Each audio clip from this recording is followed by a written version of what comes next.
Hello and welcome everyone to another manga and anime analysis. The topic of this video will be Boku no Hero. Watching Boku no Hero, I started to wonder, why do some people become heroes and why some villains?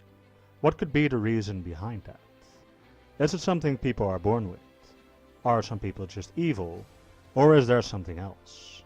Something in the world of Boku no Hero that causes certain people to become villains and others heroes. Is it nature that causes people to do evil? Or is it nurture? Is it the environment that causes it, their upbringing, the society that they live in? As a psychologist, I might be able to shed some light on this matter. In this video I am to shed light on why there are heroes and why there are villains in Boku no Hero. This video will contain material from the manga, so if you're an anime only, beware because I will be spoiling you. Now, let's get started.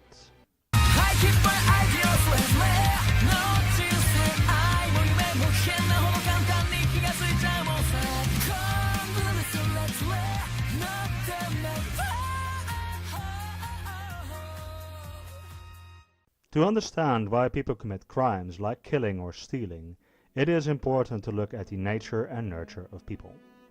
In this world, a small sample of the population is psychopathic or sociopathic. These two terms are often used together, but there is a difference between them. Both can be impulsive and show violent and aggressive behavior. Both have little to no remorse about their actions. But where sociopaths are made, psychopaths are born. A psychopath has a different brain from a normal person.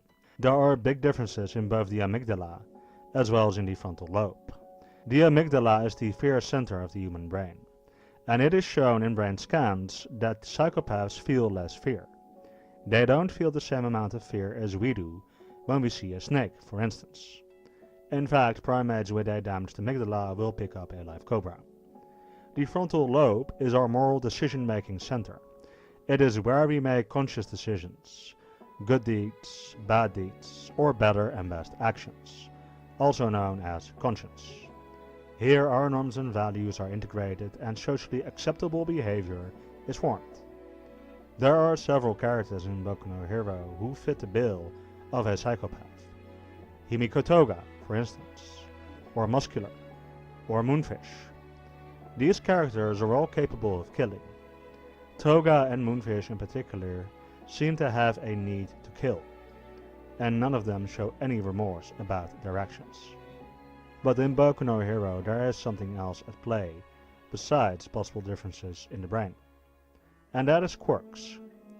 Let's take Tomura Shigaraki, for instance. His quirk, Decay, kills everything it touches. Everything he touches disintegrates. Now what does this do to your mind, do you suppose? While growing up, knowing you can kill with a touch, because you can't shut it off, it's always active. What would this do to your sense of morality? How would it impact the way you look at the world and at people? Or take Stain. His quirk involves him drinking the blood of people in order to paralyze them.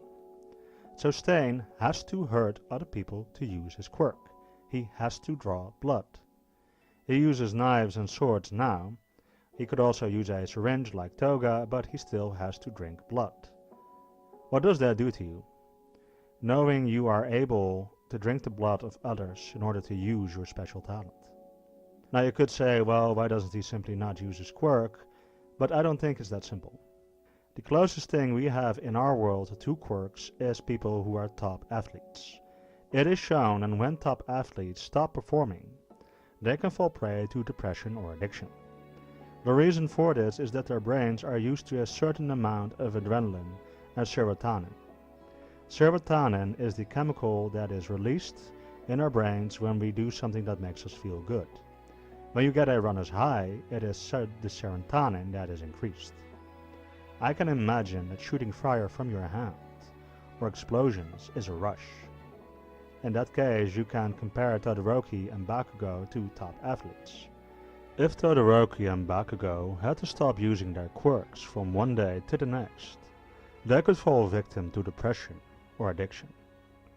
Add to that the society in Boku no Hero is a very quirk-centric society, where people are treated differently because of their quirks, because of how powerful or how flashy their quirks are. In fact, people who don't have a quirk are looked down upon and pitied, or even outright bullied, as in Midoriya's case. So not using your quirk is difficult.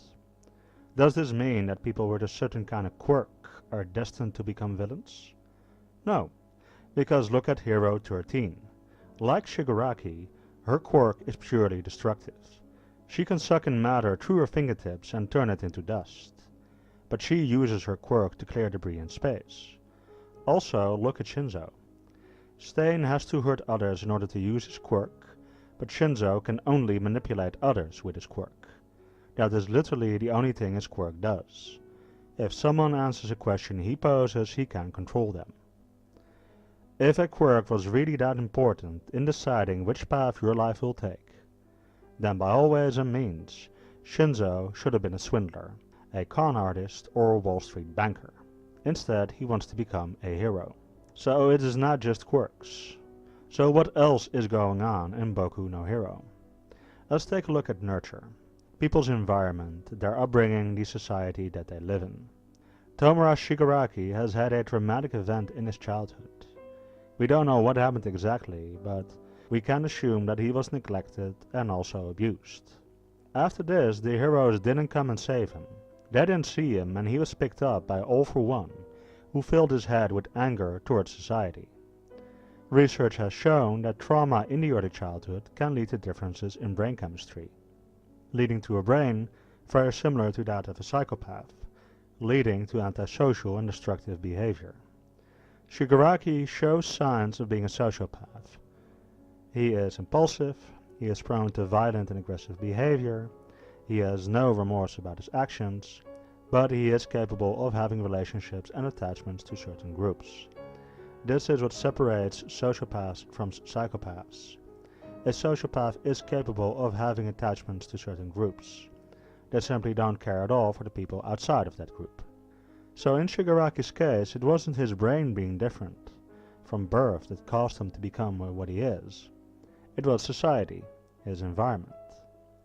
The importance of nurture is also seen in other characters.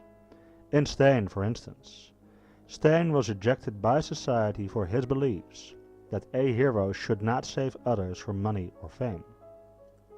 In a research article about the behavior of lone actor militants, people who wanted to or have committed terrorist acts, it was found out that the typical attacker experiences a sense of profound insignificance and often feels mistreated and denigrated by society.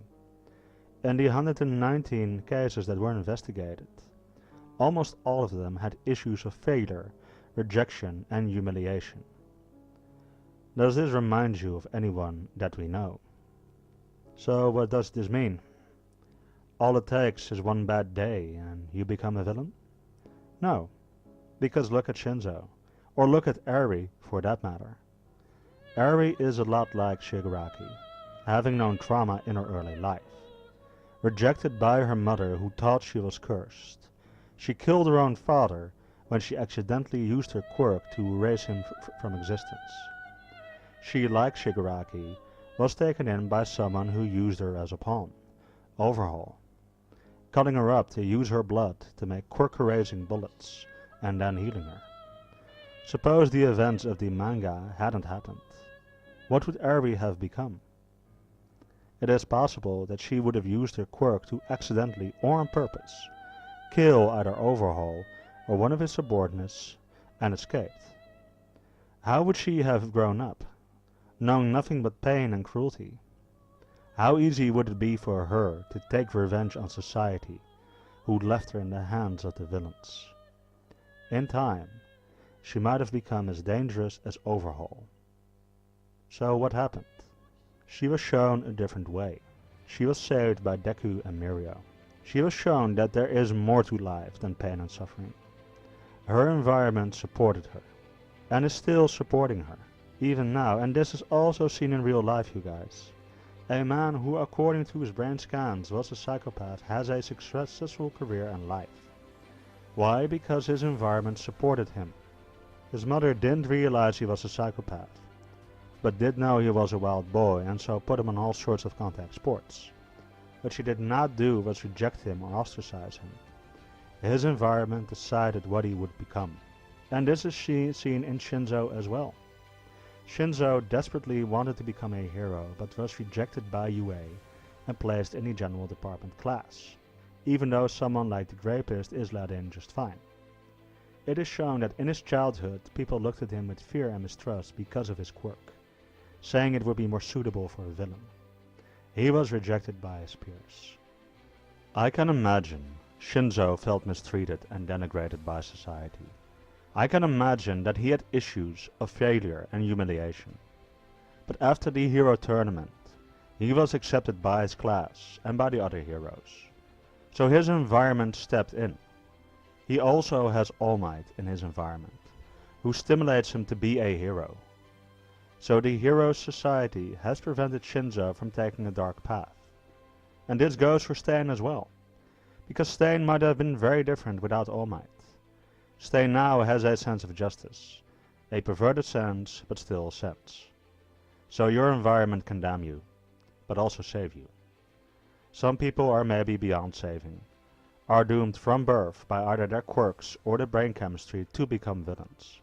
People like Toga or Moonfish. But I think more often it is nurture. Your environment and us as a society that decide which path someone will take. This was my psychological analysis of Boku no Hero.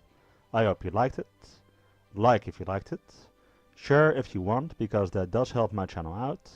Subscribe if you want more content, and see you next time.